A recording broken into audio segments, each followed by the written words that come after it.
Our guests are authors Andrew and Leslie Cockburn, and their book is titled Dangerous Liaison, the inside story of the U.S.-Israeli covert relationship. The Cockburns trace the association between the U.S. Central Intelligence Agency and the Israeli Intelligence Network from the founding of the State of Israel 4 decades ago through the recent war in the Middle East.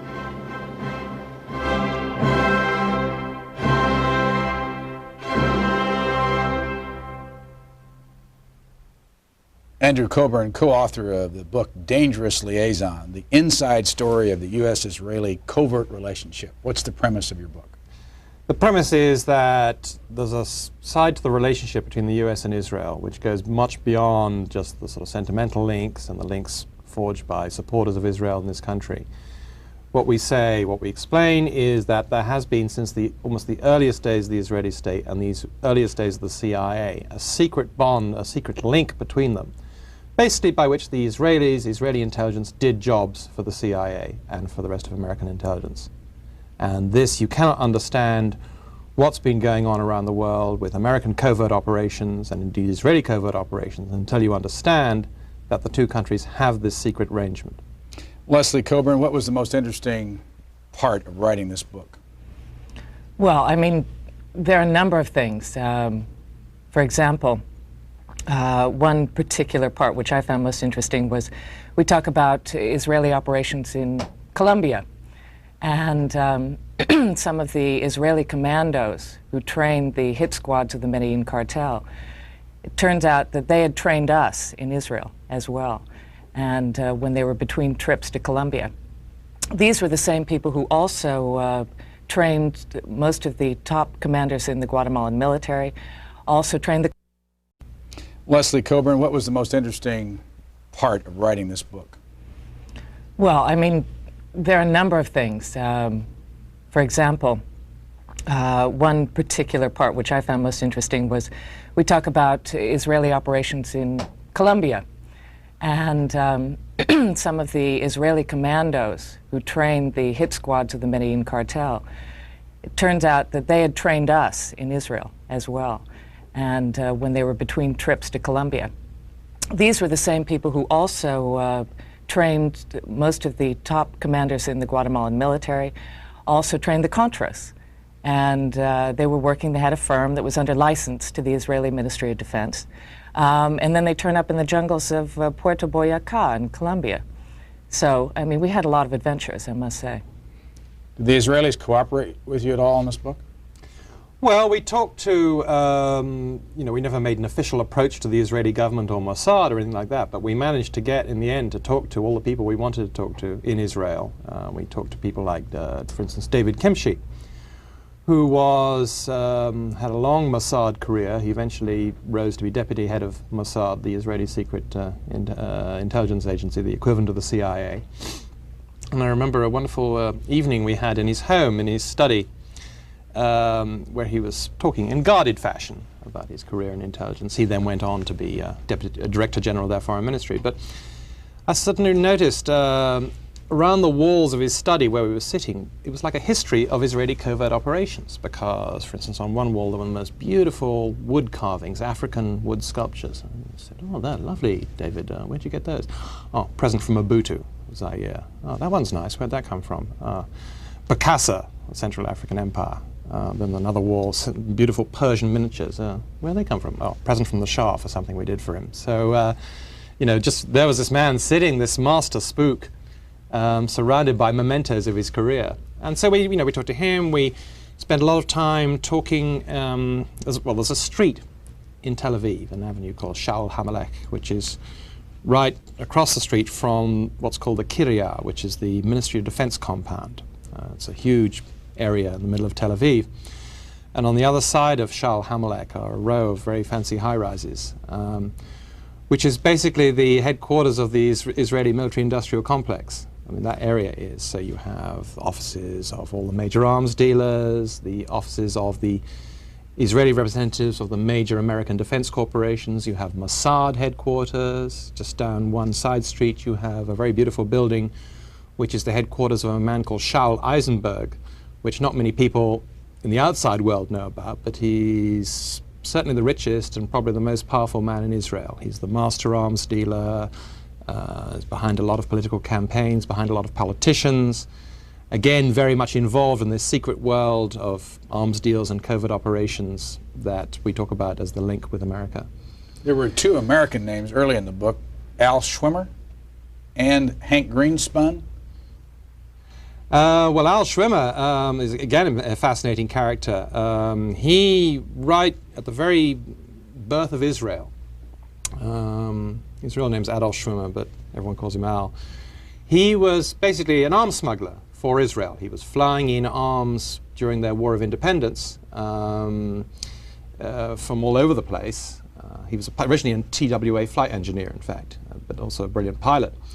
So, for example, he was flying arms from Prague because in the early days of Israel, in fact, most of their arms, or one of their most important single arms supplier, was the communist government in Czechoslovakia. And Schwimmer was part of that. He went on to found Israeli aircraft industries, in the meantime still sort of flying arms, you know, doing covert arms deals around the world. And then years later, his energy is still undiminished, he was right at the heart of the Iran-Contra business. He was, you know, absolutely central at one point to the covert shipments of arms to Iran. Hank Greenspun was another fascinating guy. He was a US Army veteran at the end of World War II, and he'd just moved to Las Vegas to set up a radio station when Al Schwimmer suddenly knocked on the door. He didn't know him, introduced by a mutual friend, said, "Hey, drop everything, I want you to come with us, and we're going down to Mexico. We need you to go and vet some arms that we've gotten hold of, that we're buying illegally, in fact. We need to get to Palestine for the strike." So so Greenspun says, "Oh, okay," drops everything, and becomes an arms smuggler briefly. He disappears from his house for 6 months, comes back, can't tell his wife where he's been, and he's, you know, been in Mexico bribing officials, and then he goes back to Las Vegas. He later became very famous as the publisher of the Las Vegas Sun, early opponent of Joe McCarthy, fought Howard Hughes, and was also, actually, interesting enough, he was the conduit for many years until the campaign finance laws got tightened up. If candidates, particularly Democratic candidates, who needed cash in a hurry, Hank Greenspun in Las Vegas was the man to see, because in Las Vegas, of course, there's a lot of cash around. And if you were in dire straits, for instance, Jimmy Carter was saved at a crucial moment of his candidacy in 1976 during the Pennsylvania primary when Hank Greenspun came up with $60,000. So you have characters go all the way through. Yeah, I mean, one point about doing this kind of story about covert operations with U.S. and Israel is that because Israel is such a young country, some of these people who were there at the very beginning, who were making the deals in the 50s, are still alive. We went to see Issa Harel, who was really a towering figure in covert operations. He was chief of Mossad at a crucial time in the 50s, when the relationship, this secret relationship we're talking about, was just getting going. This is there was a deal made in 1951. Ben-Gurion came to Washington and offered the CIA the services of Israeli intelligence. Who was Ben-Gurion? Ben-Gurion is the father of Israel. He was prime minister for many years. He really steered the state to independence, steered his people to independence, wrote the Israeli Declaration of Independence, was prime minister all the way through with a brief interval until 1963. I mean, the Israel you see today is really the creation of David Ben-Gurion. Originally from what country? He was originally from, from what's now Poland, but was then Russia, part of, it's the territory that's changed hands. Let me go back to Leslie Cockburn and ask her who your favorite character was in your book. Favorite character? Most interesting person? Well, let's see. It's a very tough choice. I mean, as you've seen, I mean, there are people like, you even have the original Uzi in the book, the man called Uzi, that all Uzis are named after. What's his name? His name is Uzi Gun. And he lives in the United States. He lives in Pennsylvania. Yeah. How did he get, no, not how did he get his name, how did the name, the Uzi Gun, and what was it? What is it? Well, it's... Well, I spent a lot of time talking to Uzi, well, we both did, but he explained to me, actually I'm no engineer, and he explained to me how, what his idea was. Uzi's a guy who thinks about guns a lot, not in any kind of, how can I say, sort of obsessive way. He's not interested in killing people. I mean, I asked him at one point. First of all, where'd you find him? I found him, he didn't really want to be, he lives in the United States. He asked me not to be too specific about where he lives, but it's on the East Coast. I found him through other people who were interested in, shared his interests, which is, the engineering of guns. I asked him, in fact, after the end of a long conversation, I said, well, you're sort of intimating, well, Uzis have sort of killed a lot of people. I mean, you're very famous for what Uzis do to the human body. And he said, yeah, he said, I read in the paper about, so it's entered the language. People talk about Uziing a house. So I expect him then to say, I'm sorry about that. And he said, I don't deserve such fame. He said, I just made a good gun. So he's got pride in his creation. Where was he when he invented the Uzi, and what is it for people who've never seen an Uzi? Well, it's an automatic, it's basically a submachine gun. Small. It's small. Its great virtues are that it's very stable. When you fire it, it doesn't, a lot of these kind of guns, the recoil will pull it all over the place. And because of some design features he thought of, it's a very, very stable gun. I mean, you can hold it and pull the trigger and it won't sort of jerk around. It's also very reliable, won't jam, it's easy to maintain. And, the basic model he designed in a British jail was where he had the original idea. He was living on a kibbutz just when the British still owned Palestine. And the British came and raided the place for arms, of which they found a lot, and carted Uzi off. And he started to have this idea about, what a really good gun would consist of. And he came out and he actually sort of started to work on the prototype in this farm, sort of the machine shop where they repaired the tractors. So it's become, then he was, bought by the Israeli army, and they decided to name it after him. The American Secret Service use it? The American Secret Service use it. As we point out in the book, I mean, right here in Washington, you've got the Secret Service guarding the president at the White House with Uzis, and a few blocks down the street, you've got the dope dealers, guarding their patch and eliminating rivals with Uzis. So it's the universal gun of choice. How did you two meet? We met in London years ago. We met at a club called Zanzibar, actually, in London. What were you doing? I was, at the time, I was finishing graduate school over there at SOAS, which is the School of Oriental and African Studies. I had just started working at NBC News. Where's home originally? San Francisco. And what is your relationship? Well, we're married, and we work together. We make films together for PBS Frontline, and we write books together. So it's a very close relationship. What other books have you written? This is our first together, but I wrote a book called Out of Control, which was about the Reagan administration activities in Central America. It was about covert operations down there. Andrew wrote a book called The Threat, which was about the Soviet military. Out of Control had what impact on our body politic?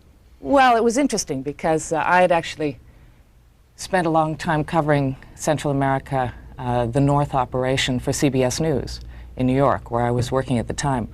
And I broke the story for CBS about the North operation in Central America. So then wrote a book which was basically about our adventures in finding out about this stuff in Honduras, in Washington, bars and restaurants in Costa Rica. It got into the seamier side of what was going on down there with operations. Where'd you get your original interest in this kind of a story?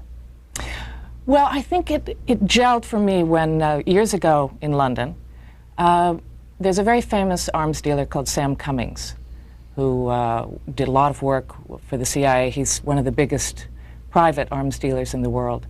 And he fascinated me, and what fascinated me was his ability to go into a situation and supply arms in little wars. And he had no problem at all with supplying both sides. And that kind of mentality of the arms dealer coming into a little war just got me very fascinated with little wars. I'd lived in Africa while I was at Yale. I'd spent a lot of time in the Third World even then. Can you go back to your early childhood somewhere, or your high school or college years, and point to someone or a parent or somebody that said that gave you the kind of boost to get into this kind of work? I don't think so. I think it was a series of things. I think living in Africa when I was a student was very helpful. Where'd you live? I was living in a village in Kenya, up in the mountains, a place where they'd never seen a white woman before. It was quite an interesting experience. Why were you living there? Because I was very adventurous, in fact. I mean, I've done a lot of things like this, and you know, as well as covering Central America, I covered the war in Cambodia, this recent situation. I went to Saudi Arabia during the Gulf War. I was, you know, in Israel under the Scuds. This is what I like to do. What do you remember about meeting Leslie? Well, What were you doing? I was at this party, sitting at the bar. But what I was working at, sorry, let's think of the precise moment. And what year? This was 1976. Got that right. What was I doing? I was working for a British sort of investigative show called World in Action. In Britain, the networks, they have a lot of documentaries on television, and it's much more a routine thing. So we used to, it was a weekly show, and we used to, actually it was a wonderful operation. You used to be sent off, and you could basically do almost what you wanted, I mean, provided it was a good story. I think at that time, what was I working on? I was working on a story about how there was a huge argument going on then, as I suppose is now, as to whether, you know, nuclear power was safe. And there were these rumors I'd heard that there'd been a nuclear accident in the Soviet Union, and this is long before the days of Glasnost and so forth, that there'd been a nuclear accident in the Soviet Union, and that was very mysterious. No one knew much about it, but something terrible was supposed to have happened 20 years before. And I set out to dig into this, and I found, actually it was the first sort of contact I had with Israel. I found someone in Israel who was a witness to this accident, who'd somehow been allowed to emigrate, and tracked him down and tracked other people down. I just remember a sort of happy time of life because I met Leslie and also was working on this terrific story. So, where were you from originally? I was from Ireland. I grew up in Ireland. My father's Scottish, but... Where in Ireland? County Cork, East Cork. And what was life like growing up there, and when did you leave there? Life was interesting. It was like, actually we didn't have in the early years, we didn't have a car or a telephone or a fridge. So I grew up, we went everywhere by horse. I grew up in a sort of 19th century way. I mean, there was no difference between the way we were living and someone 100 years before. Communicated by telegram. It's perfectly, I can tell people who under the age of 110 that it's a perfectly viable way to live. I left there, I guess, when I was 17 and went to work in London. Went to school where? I went to school, in the American sense, I went to Oxford. Studied? Studied is probably exaggerating it a bit. Was listed as studying history. Back to the book. What do you think of the What do you think of Israeli people? And what you've learned over the years and being close to them?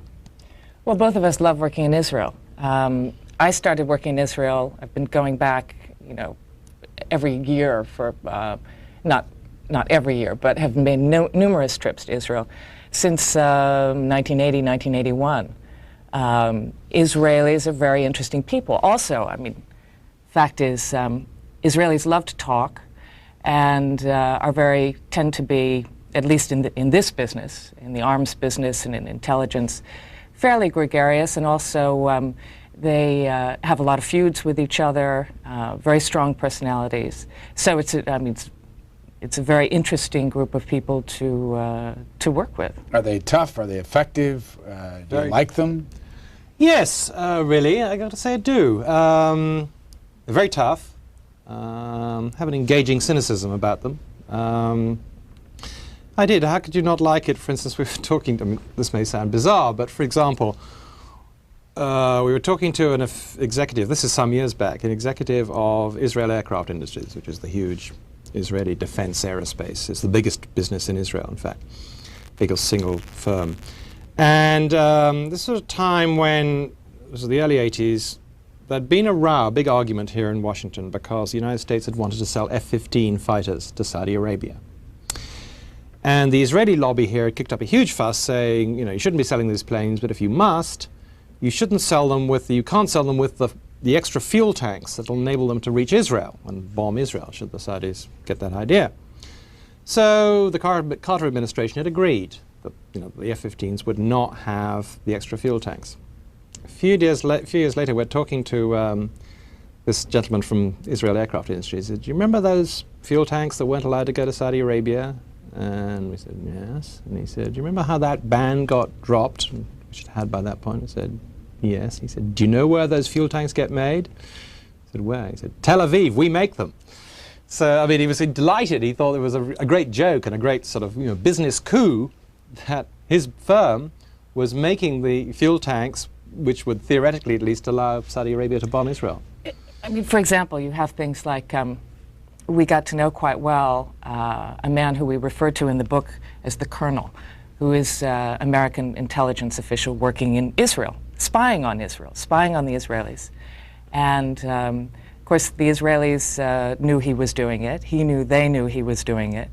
And when he got to the end of his term in Israel, the chief of Israeli military intelligence threw him a big going-away party and said, we like you, you're more Israeli than the Israelis, now get out of here and don't come back.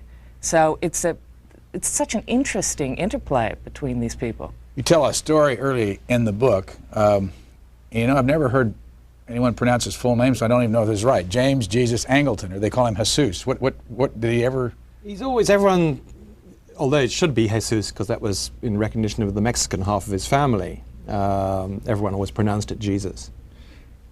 You tell an early story about a monument to him near Yad Vashem, the memorial to the Holocaust. Explain that story. Right. Well, so if you're going on the outskirts of Jerusalem, on the western side at least, you have Yad Vashem, which is the very moving memorial to the Holocaust. If you take the road past there, out of town, you go down the hill and you wind through a pretty village and eventually come to what's called the Jerusalem Forest, which is full of memorial groves, if you like, to people that get honored in this way, war heroes or simple people who've been killed in war, or people recognized by the State of Israel. And we were driving through this one day, and the reason we were doing this was we were looking for the memorial forest to James Jesus Angleton, because Angleton was a CIA man, a senior CIA official, very famous for a number of reasons, but he was of interest to us because he was the link for many years between the CIA and the Mossad. And the Israelis had all said to us, his old intelligence friends had said, oh yes, we love Jim, and Jim was a good friend to Israel, and we liked Jim a lot. And in fact, when after he died, which was in 1987, we erected a memorial, created a memorial forest for him. And it's out there, and I suppose it's a bit hard to find. You might not want to look for it, but I can tell you that it's there. So we thought we'd go and take a look. So we drive out, and there are all these nice groves with nice plaques carved in stone to various people. And we can't find the Angleton Memorial. And eventually, we decided to give up. We think we've taken a wrong direction or something. So we're looking for a place to turn, and there's an open space, or it looks like an open space, and we drive up. But it isn't. It's basically a garbage dump with a few stunted, dying little trees poking up, and a plaque actually on plastic screwed to the stone to James Jesus Angleton. So this was the memorial forest, and we felt it's kind of hard to explain, but it's in a way it was an Israeli joke. It was look, we're supposed to like you a lot, we're supposed to owe you a lot, but we don't owe anyone anything. So here's what we really think of you, and it's a garbage dump. Mr. Angleton is dead. He's dead, but not forgotten. New book just out about him? Yeah, but it doesn't really go into the Israeli side, which is what interests us. I mean, Angleton did a number of things. He was, he's been most written about because he was head of CIA counterintelligence and was searching for, got obsessed about a Soviet mole in the CIA. But although that may be the most publicized role he had, he did other things too. And his most important job, really, and this is the role that the agency has always been very keen to obscure. In fact, they prevented one former colleague of his in the agency from writing a book about him because they said, oh, my God, if he writes that book, he'll talk about this particular job, which was Angleton's role as a liaison with foreign intelligence services. including the Israelis, particularly the Israelis, in fact. And this was an absolutely key role. There's a lot of bodies buried there, because if what Angleton was able to do, if there was things the CIA couldn't do, or didn't want to be seen doing, or wanted to do in this country, which it's legally precluded from doing, Angleton could go to his buddies, as liaison, could go to his buddies in foreign intelligence services, and particularly the Israelis, and say, help us out.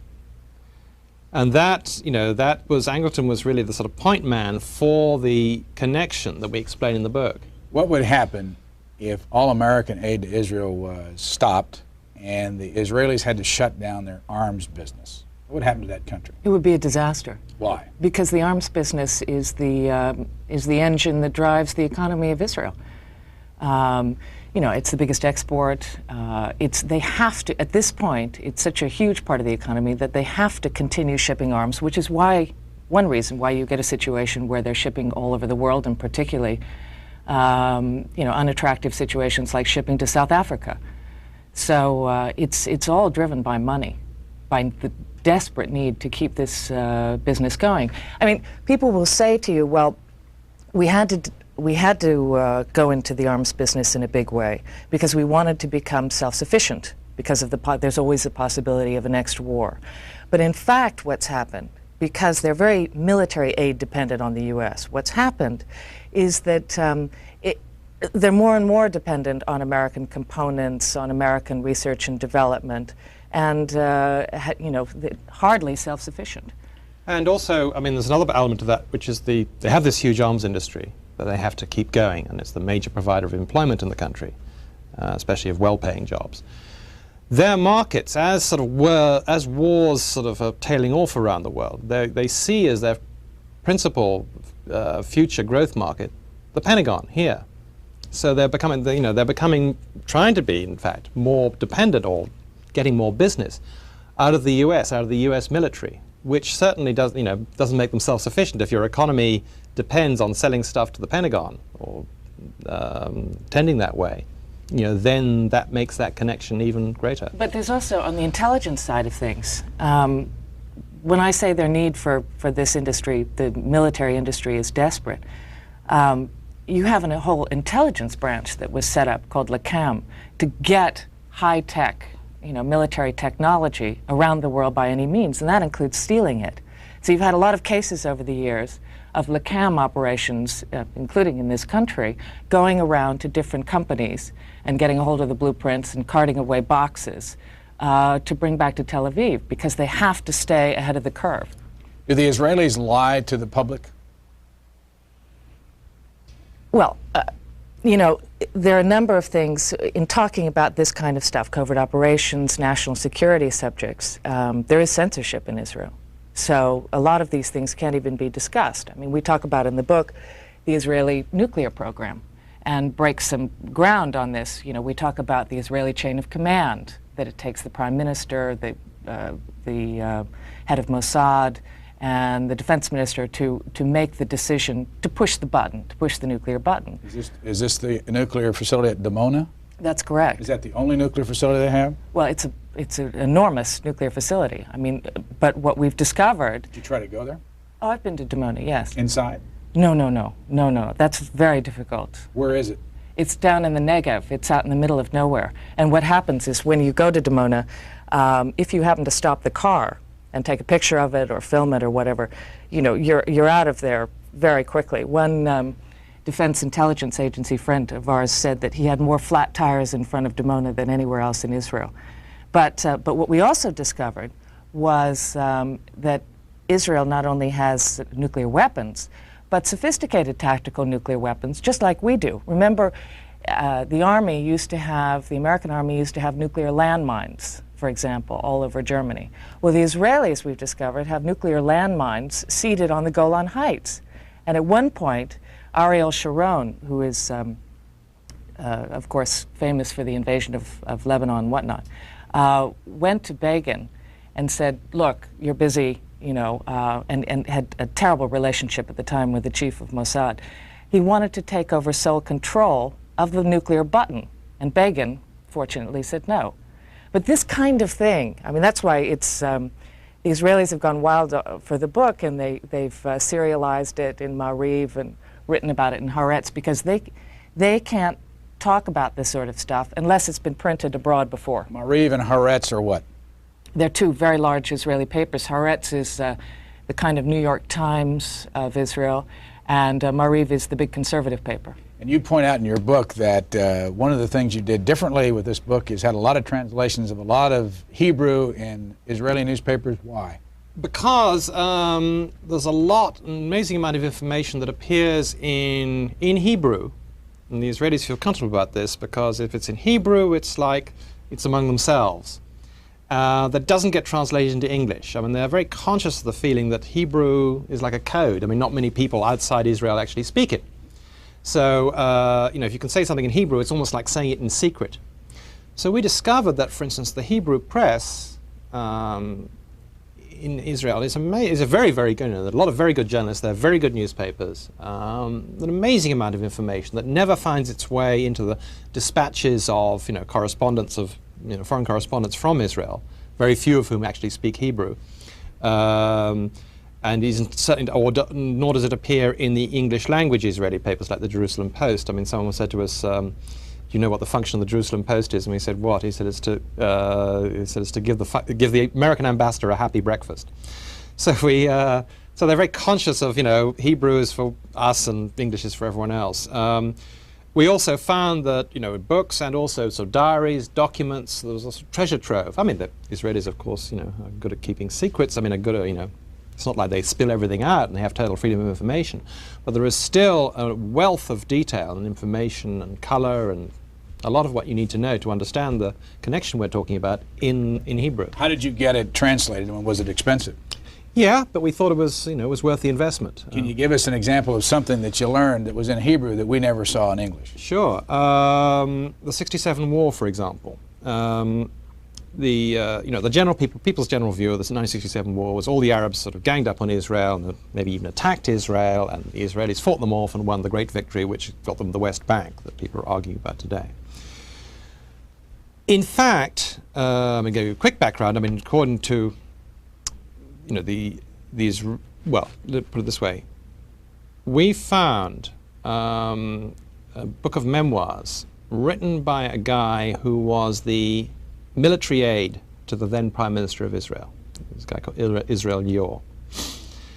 And he gives an account in this book, which has never been translated into English. It's available only in Hebrew. In fact, wasn't even a sort of bestseller there.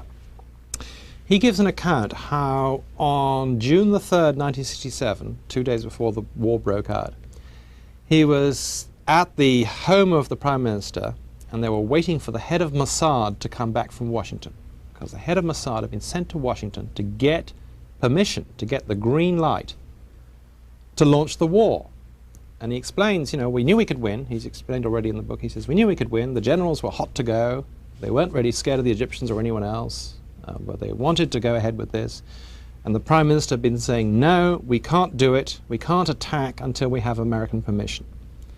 And he gives this very vivid description of how Meir Amit, the head of Mossad, comes back into the room at midnight, and it's the sort of high command is sitting around, and this being an Israeli meeting, the air is thick with cigarette smoke, and Amit walks back in. They say, well, what is it? You know, is it war or no war? Will they let us go? And Amit says, well, I've been given to understand, the Americans have told me that they would bless us if we crushed Nasser. So they said, that's it. And they started the war on Monday morning, and he'd been to Washington, and he'd seen Richard Helms, the head of the CIA, and very few other very senior officials, and also including certainly James Jesus Angleton, and they got permission to do it. So that was something that had never been in English. I mean, it really, you know, once you've read that, you understand that things are a bit different from the sort of kind of histories you read in English. Where do you two live now? Washington. And where do you two work besides doing books like this now? Well, we lead a busy life. We make programs for ABC News. I made two programs, big programs during the Gulf War for them, big hour on Cambodia. And together we make films for PBS Frontline, and have for some years now. But you operate as outside consultants in this case, or outside producers, not on the payroll every day of these organizations? Oh, absolutely. I was on the payroll of one of the big networks for years, CBS News. and found that if you're on the payroll all the time, then you can't do anything else. And because we like to go back and forth between films and books, also we like to go back and forth between two different, PBS and ABC or one of the networks are quite different. How do you get Cockburn out of Cockburn?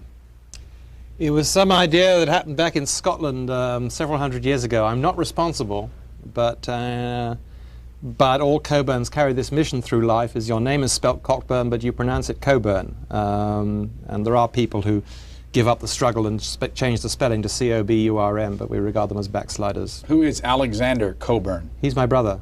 Who's older? He is.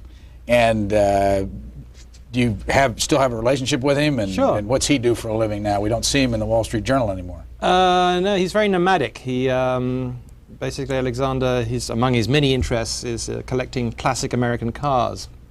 And I think now has 12 of them distributed. These are the big monsters from the late 50s and early 60s, and he has them distributed around the United States. So he moves around the U.S. in a sort of great circle route, and he has cars everywhere. So he lives most of the time actually out west. He's incredibly busy and incredibly productive. I have a younger brother too who spent the war, the recent Gulf War, in Baghdad. He's the correspondent. He's the Middle East editor for an English newspaper, The Independent.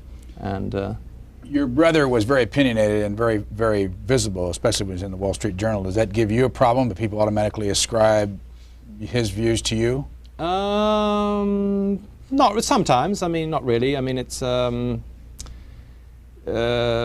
he often gets confused with me as well in other areas. So I just get used to it. Are you Alexander? No, I'm Andrew, or whatever.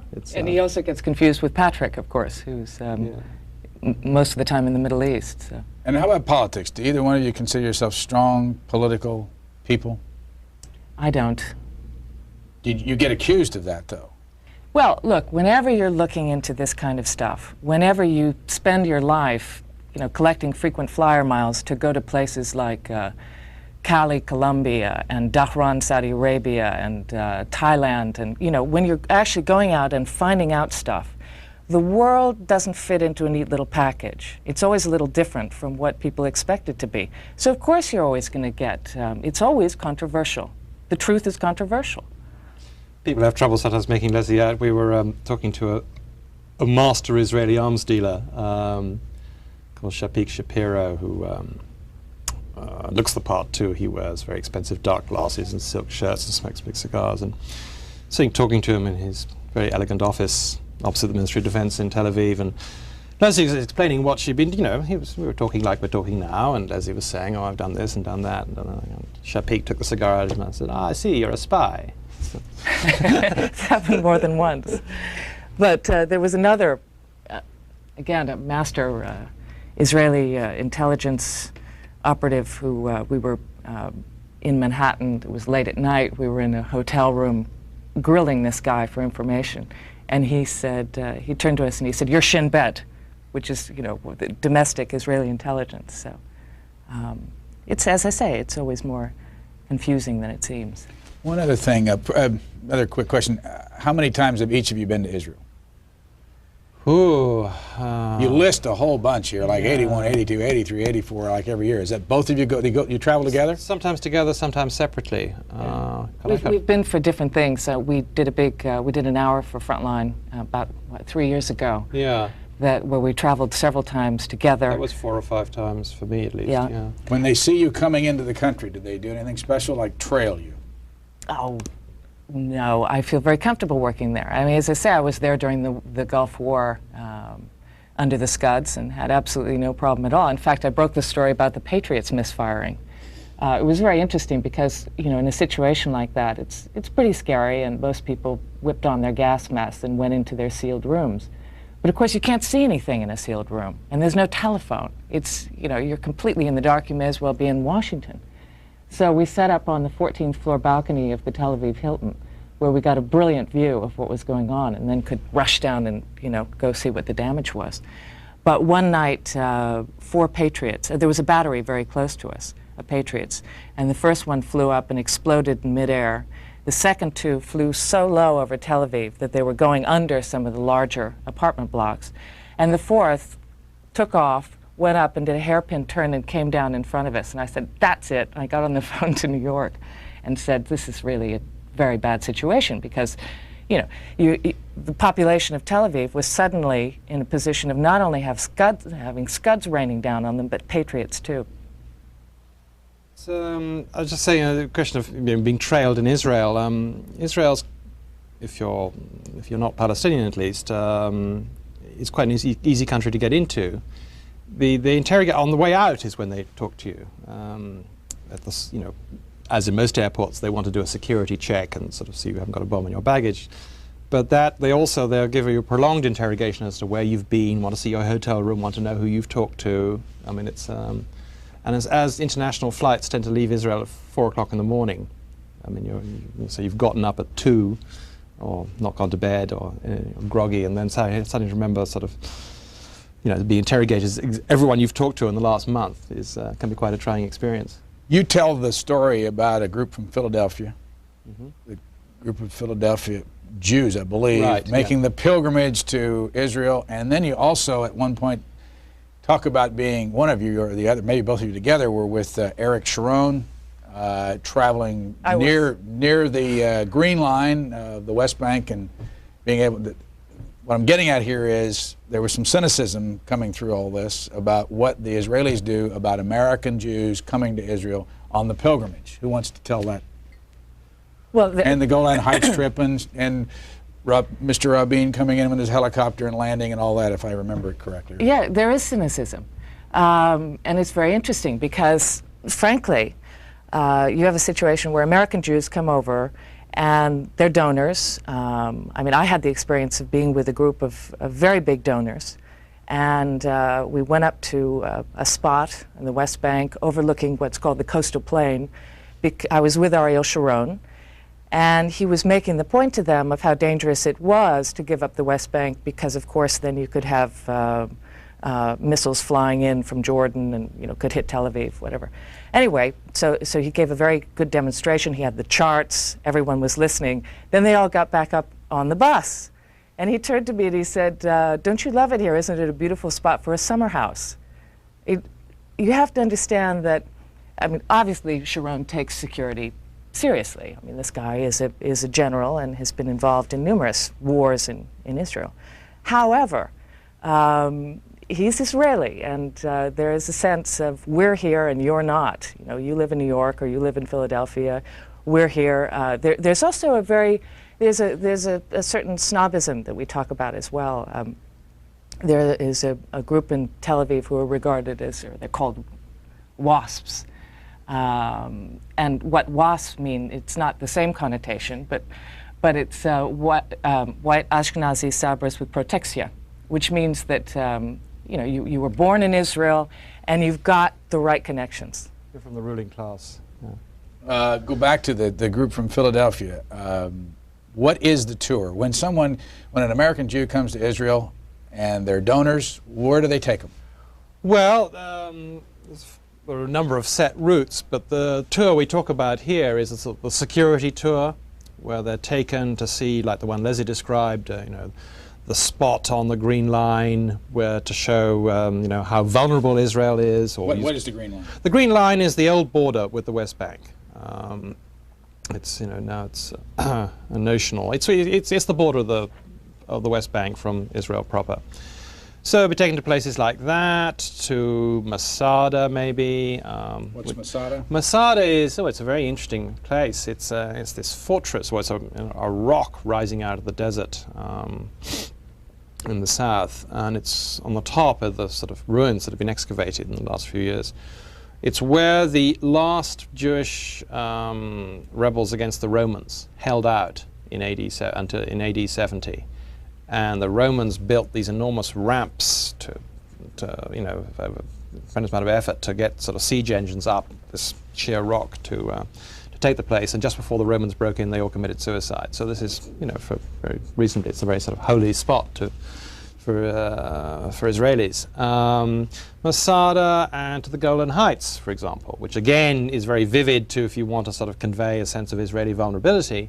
You say, well, the Golan Heights before 67, the Syrians were up here looking down on Israel, and they could shell us, and indeed did, and attack settlers and so forth. And we describe in the book the scene where all these Philadelphians arrived to witness an Israeli army firepower demonstration. And we really tell it through the eyes of an Israeli who was watching. It was a correspondent for Haaretz, big paper.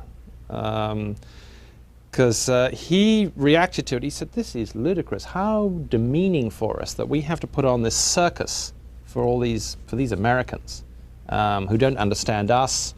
And they, and he basically describes these Israeli soldiers having to perform like seals, just for the gratification of the American donors, in order to sort of wait for the handout. And he said it's very demeaning for Israelis to have to sort of do this. I mean, it was a very sort of cynical piece he wrote. Does the handout come eventually? No, well, yeah, the overall handout, of course, for one reason or another, is many billions of dollars a year. And although the private donations aren't as big as the U.S. taxpayer donations, they're still very large. Israel bonds or direct contributions. So that's something the Israelis pay a great deal of attention to. Who was it? Was it the former defense minister, Rabin, that came in the helicopter? Yes, at this far in the Golan, in the middle of it all, there's an announcer. It's like at a fairground. There was an announcer crackling announcements in English. And this was supposed to be, they were saying, well, we're showing you the Israeli army in training. Except all the signs were sort of in English, which would be odd since Israelis speak Hebrew, and all the commands that were issued were in English too, which is again odd for a real demonstration. In the middle of all this, put, put, put, and in comes the helicopter with Itzhak Rabin, who made a stirring speech, and everyone presented medals and awards to each other, and then the IDF, the Israeli army, went on to attack the quote-unquote Syrians, which was a pile of barrels, and blew them all apart. And I guess the one I want to ask you is that do you think that this group of leaders, meaning everybody in the intelligence community, in the military, and in the government, are sitting behind the scenes laughing at the Americans coming over giving the money? Is this No, that's much too strong. The reason why we put that anecdote in the beginning of the book about the demonstration that wasn't a real demonstration was, that's one side of Israel. But we immediately asked people to take a tour down this street that Andrew mentioned before, Shal HaMelech, next to the Ministry of Defense, which is the real Israel for this security system. But they didn't take the Philadelphians down the street where the defense ministry is located. No, and they don't get to spend time with these kinds of people, absolutely not. Why not? Because this is a world, first of all, because if you're not in the business in some way, or meddlesome journalists like us, why go there? They would have nothing in common. They would have nothing to discuss. These are very tough, seasoned operators we're talking about here, and they can't be bothered with seeing a tour group unless they happen to be a politician. I asked you earlier whether or not the Israelis lie about what they're doing, and I want to ask you the same question about the American government. You catch the American government in a lie when you're covering them about things like arms and drugs? Oh, sure. I mean, the American government, there's a number of lies on the record. I mean, it's continuing embarrassment. One of the great lies of the 80s was, for instance, that we weren't selling arms to Iran. Well, we were. We were doing it through our Israeli proxy. And in fact, as we reveal in the book, we were doing it from day one of the Reagan administration. We have someone we spoke to actually on the record, General Avraham Tamir, who was like the sort of Brent Scowcroft sort of shadowy backroom figure, advisor, high-level advisor to the Israeli governments through the 1980s. I mean, he told us how Al Haig gave them permission to sell arms to Iran from day one of the administration. He also described to us, again, a lie. I mean, there was the lie that we weren't involved in any way in the Israeli invasion of Lebanon. He described how he and Aric Sharon came to Washington in the spring of 1982 to get the green light to invade Lebanon. And, he lays it all out, and he explains why Haig wanted them to do it. And he said Haig sort of said, okay, we want a minor operation. And then Tamir went like this, and he said, it's a big word, minor. I mean, because they did this huge war. American government lie? Oh, of course, all the time. I think, I mean, you know, we saw it in spades in the 80s, particularly what we know of now as Iran-Contra. But interestingly enough, as part of that, on the Central America side of things, for example, we were not given a very good picture of what Israel's involvement was in Central America during that war. In fact, what we reveal in the book, I mean, not only did you have an operation like Tipped Kettle, where William Casey turned to the Israelis and said, we want, you know, hundreds of tons of weapons for the Contras, which he did, which they delivered. You had Israeli advisors running around Honduras as early as 1981. You had one of the guys on the Contra Directorate would go regularly brief the Israeli consul in Tegucigalpa in Honduras about how the war was going. In Panama, Manuel Noriega, I mean, no one wants to touch him anymore, but he was certainly great friends with people in the White House and in the agency as part of the whole Contra effort. And at his right hand was Mike Harari, known as Mad Mike in Panama, who was former chief of clandestine operations for Mossad, for Israeli intelligence. This was Noriega's business partner. This was a guy who imported $500 million worth of Israeli arms into Panama and was intimately involved with the secret side of the operations of training and supplying the Contras that were coming out of Panama. Where did you get all the intricate knowledge that you have of the Mike Harari departure from Panama on that night of the invasion? Well, that's interesting because that comes from, that's piecing to, you know, there were a few very good journalists there at the time, Americans. The Hebrew press has some excellent, I mean, there are people over there who really tried to track that down because they were very interested to see Mike Harari suddenly back in Tel Aviv at a time when the U.S. military controlled the ground, the air, all exit points.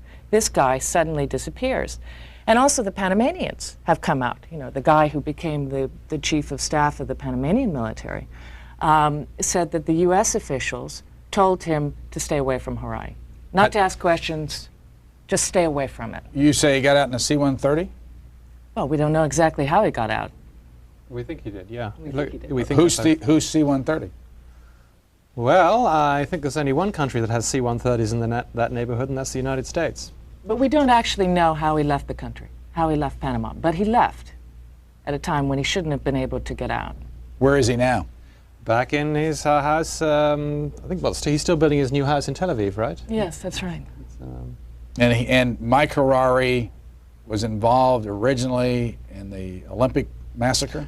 Well, he wasn't involved in the massacre. I mean, the after right, hunt. He was in charge of a hit squad that was set up by Mossad to go round, personally ordered by the then Israeli Prime Minister Golda Meir, to go round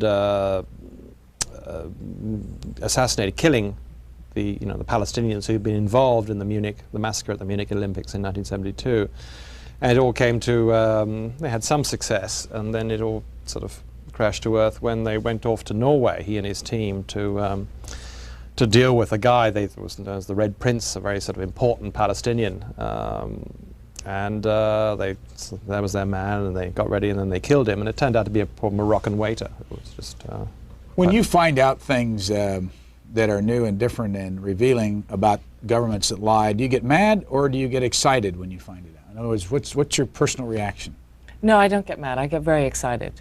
I got very excited while we were working on this book when we got a hold of some documents that a lot of FBI files and others that had been secret, which were released under Freedom of Information, about the cover-up of a series of White Houses administrations of Israeli nuclear espionage in the United States. And sitting there poring over those documents, reading accounts of White House meetings, reading memos from, for example, when Nixon came into office, the second thing he asked J. Edgar Hoover to do for him was get me the files on Israeli nuclear espionage.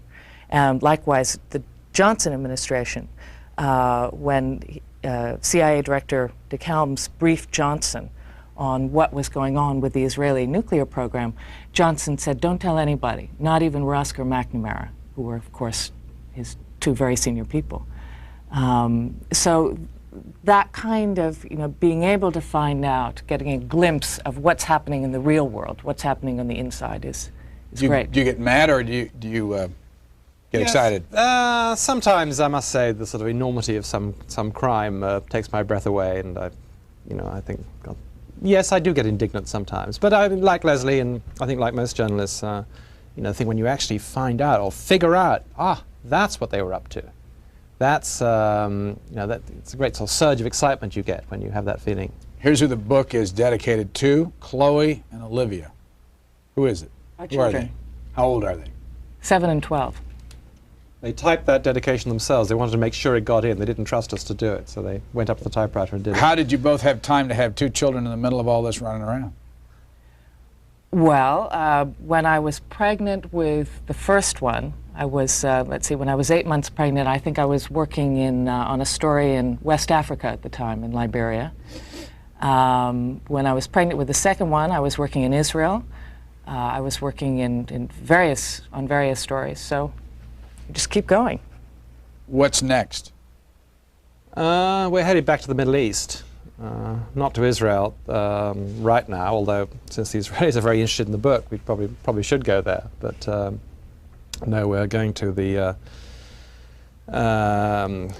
other countries in the Middle East. We're working on another frontline film. And do you want to write another book? Oh, sure. What if you could do it today? What would you write it about?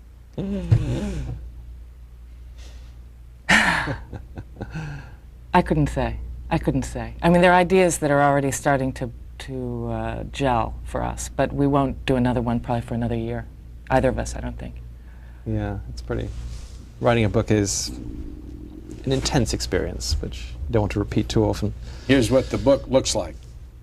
It's called Dangerous Liaison, the inside story of the U.S.-Israeli covert relationship.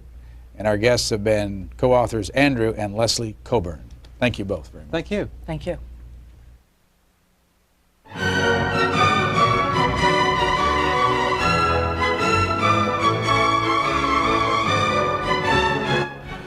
Join us next week on Book Notes when our guest will be author Liva Baker. In her book, Justice from Beacon Hill, Ms. Baker examines the life and career of former Supreme Court Justice Oliver Wendell Holmes. That's next Sunday on Book Notes at 8 and 11 p.m. Eastern Time. For a transcript of tonight's program, send $5 to C-SPAN Transcripts in care of Tapewriter Incorporated, Post Office Box 885 in Lincolnshire, Illinois. The zip code is 60069. Coming up next on C-SPAN, it's our weekly program devoted to the people and politics of Great Britain. We take a look back on British Prime Minister John Major's trip to the United States and his meeting in Kennebunkport, Maine with President Bush this week.